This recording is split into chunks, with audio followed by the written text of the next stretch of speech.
ऋग्वेद के मंडल 7 के अनुसार उद्धरण वांछित देवताओं मित्र, वरुण और अप्सरा उर्वशी को उनके माता पिता के रूप में उल्लेख किया गया है।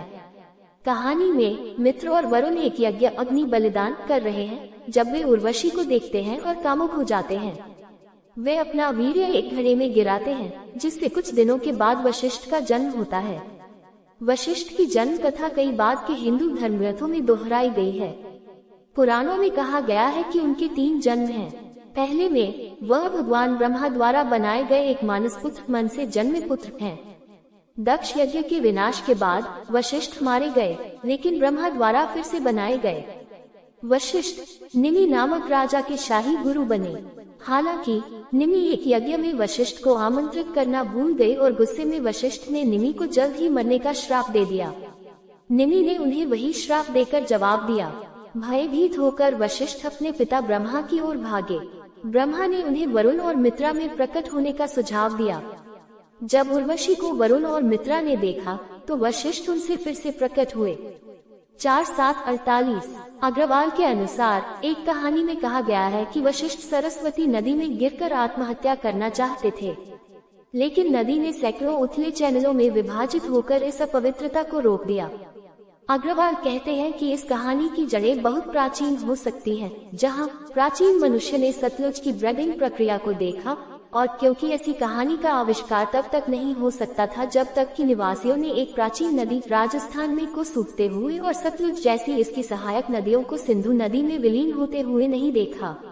वशिष्ठ हिंदू परंपराओं में एक पूजनीय ऋषि हैं और अन्य पूजनीय ऋषियों की तरह प्राचीन और मध्यकालीन युग में रचित कई ग्रंथों का नाम श्रद्धापूर्वक उनके नाम पर रखा गया है। उनके नाम पर या उनसे जुड़े कुछ ग्रंथों में शामिल हैं। वशिष्ठ संहिता एक मध्यकालीन युग का योग ग्रंथ है।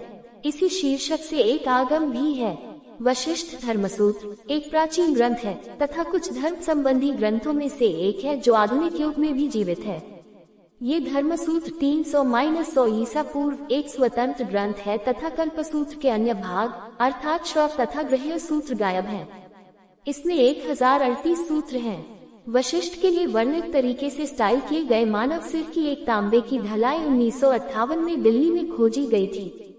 इस टुकड़े को 3 पश्चिमी विश्वविद्यालयों ETH, ज्यूरिख, स्टैनफोर्ड और यूसी में लगभग 3700 ईसा पूर्व ±800 साल का बताया गया है, जिसमें अन्य तरीकों के अलावा कार्बन-14 डेटिंग परीक्षण, स्पेक्ट्रोग्राफिक विश्लेषण, एक्स-रे फैलाव विश्लेषण और धातु विज्ञान का उपयोग किया गया है।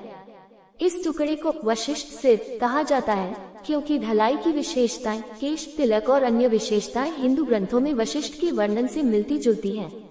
वशिष्ठ सिर का महत्व स्पष्ट नहीं है क्योंकि यह किसी पुरातात्विक स्थल पर नहीं मिला था, बल्कि दिल्ली के खुले बाजार में मिला था, जहां इसे फिर से पिघलाया जाना था। इसके अलावा सिर पर नारायण का एक शिलालेख था, जो ये सुझाव देता है कि यह वस्तु बहुत बाद की सहस्राब्दी में बनाई गई थी।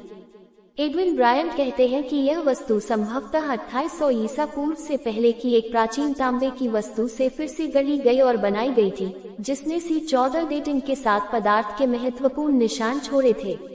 योग वशिष्ठ एक समन्वयकारी मध्यकालीन युग का ग्रंथ है जो वेदांत और योग दर्शन को प्रस्तुत करता है। ये वशिष्ठ और रामायण के राजकुमार राम के बीच संवाद के रूप में लिखा गया है, जो जीवन की प्रकृति, मानवीय पीड़ा, जीवन की प्रकृति के रूप में विकल्पों, स्वतंत्र इच्छा, मानवीय रचनात्मक शक्ति और आध्यात्मिक मुक्ति के बारे में है। योग वशिष्ठ की शिक्षाएं कहानियों और दंत कथाओं के रूप में संरचित है, जिसमें अद्वैत वेदांत में पाए जाने वाले दार्शनिक आधार हैं। ये ग्रंथ योग की चर्चा के लिए भी उल्लेखनीय है। योग और भारतीय धर्मों में विशेषज्ञता रखने वाले इंडिक अध्ययन के प्रोफेसर क्रिस्टोफर चैपल के अनुसार योग वशिष्ठ दर्शन को संक्षेप में इस प्रकार कहा जा सकता है: मानव प्रयास का उपयोग आत्म सुधार के लिए किया जा सकता है और देवताओं द्वारा लगाए गए बाहरी भाग्य जैसी कोई चीज नहीं है। अग्नि पुराण का श्रेय वशिष्ठ